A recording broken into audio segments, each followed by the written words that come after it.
What a tremendous video game. This is Silpheed for the Sega CD, the awesome add-on to your Sega Genesis video game system.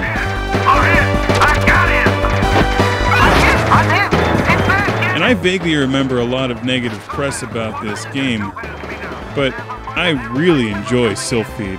Maybe because I played the original on the PC way back in the 80s, back when I was playing Thexter. And if you remember Thexter, that's just an amazing video game. And I still have the original box and 5 1/4-inch floppies. In fact, I think I have the whole packaging from Thexter. Sadly, I could not find my original copy of Silpheed. It's probably buried in my parents' basement somewhere. Most likely right next to that Cobra hydrofoil I can't find either. There's like the Bermuda Triangle of lost G.I. Joe figures and video games somewhere in my parents' basement, and I've got to find it.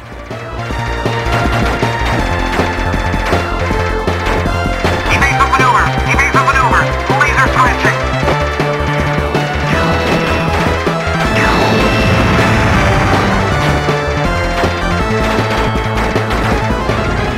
Silpheed came out in 1993 on the Sega CD, a rather short-lived and underappreciated video game system add-on, and it uses polygons, something that we became much more familiar with when the Sony PlayStation came out a few years later. At first glance, when you start playing Silpheed, it's very disappointing because the graphics are not what we'd expect to see from today's games. It's blocky, it's clunky, there's jaggies everywhere. Some of the better Sega Genesis games have far superior graphics than Silpheed does. But once you start playing this game, if you're a fan of the vertical shooting game genre, you get totally sucked into it. And it's just tremendous because the gameplay is great. The controls, the style, the way that you take damage, the weaponry, the enemies, the stages, the music is very good. All this comes together into one very entertaining package that you can pick up today for $4 or $5.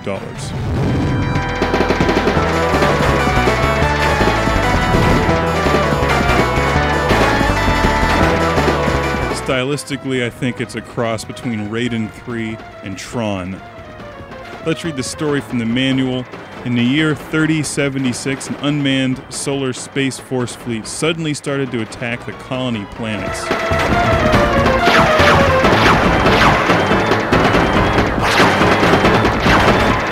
The Grazion system, the central photon computer that integrates and controls the whole galaxy network on the mother planet Earth, was network jacked by an unknown terrorist group. The leader of the terrorists solemnly introduced himself as the Zakalite. The Zakalite. That's a stupid name. He should have called himself Arboster Kipling. Here's the screen where you outfit your ship with different weapons, different main guns, and a special weapon.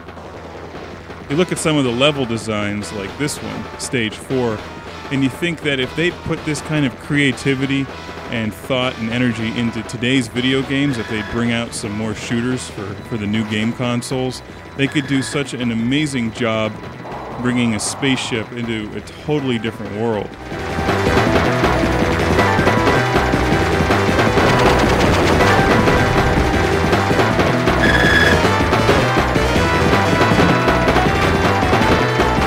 Obviously, Silpheed is a little rough around the edges because this came out 15, 16 years ago, but a lot of hard work clearly went into this game, and it makes it an enjoyable experience to play.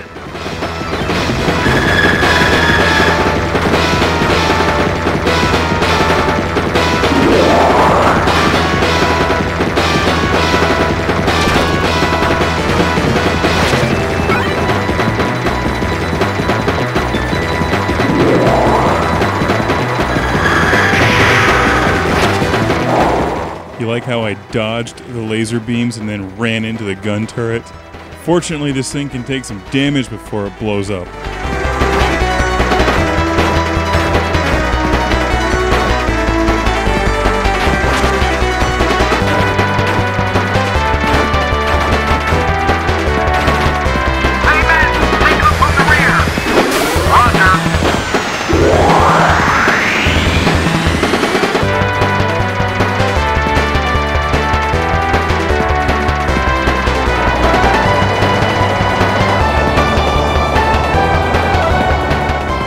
Stage 5, we've gone to plaid. The flight controls using the standard Sega Genesis controller, which is one of the best controllers ever made, are very nice. You move around the screen quickly, and although the graphics aren't that much to brag about, the whole experience of this game is very exciting. The music is used very well, and very well orchestrated to match what's going on screen. Each level has an end boss. Most of the end bosses aren't terribly memorable, but they're somewhat challenging nonetheless. This game has a slightly different shield structure than other shooting games, which I really like. You have one life throughout the whole game, but you can take 6 hits. I think it's about 6 hits that you can take, and eventually your guns get damaged, and so does your engine. And I'm fighting the end boss here for Stage 5, and this is like edge of your seat, biting your nails excitement. My engines are blown up. If I take one more shot, I'm going to explode and lose the whole game.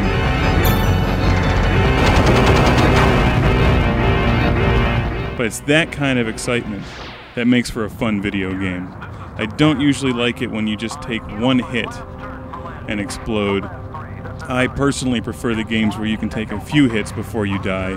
You can get repair power-ups in this game. You see them floating towards you. They look like little Saturns or something. I like that because it gives a variety to each game and how you play the level. It doesn't just turn into a strict game of memorization. There you go. Welcome home. Evasive maneuver. Evasive maneuver. Laser crunching.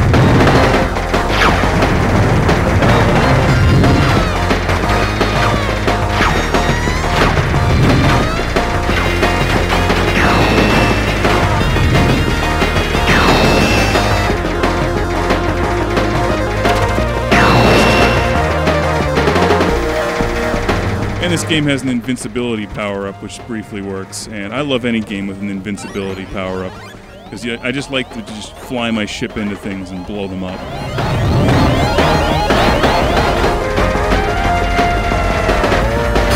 It's just so much fun to take your ship and smash it into anything and know that you can get away with it for about 15 seconds. You kind of wish you could get that in real life. Attack and destroy.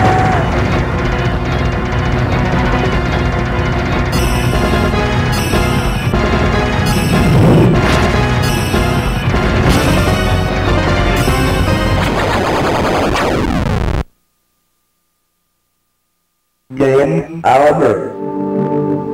In the year of 3076, an unmanned solar space force fleet suddenly started to attack the colony planet. Here's a cut scene from earlier in the game that I put at the end of this review. A computer that integrates and controls the whole galaxy network on the mother planet, Earth, was network jacked by an unknown terrorist group. The leader of the terrorists solemnly introduced himself as Zakarte. Hopefully we'll see a review of Silpheed on the PC, along with Thexter, some great early shooters from back in the 80s. If you don't have a Sega CD, you really should have one, because there's a lot of good sleeper hits on that game system. Then you'll be able to play a lot of the other old school games that'll be coming up here on Classic Game Room HD. And don't forget, your Sega CD can also play compact discs with music in crystal clear CD sound. Ready for taxi.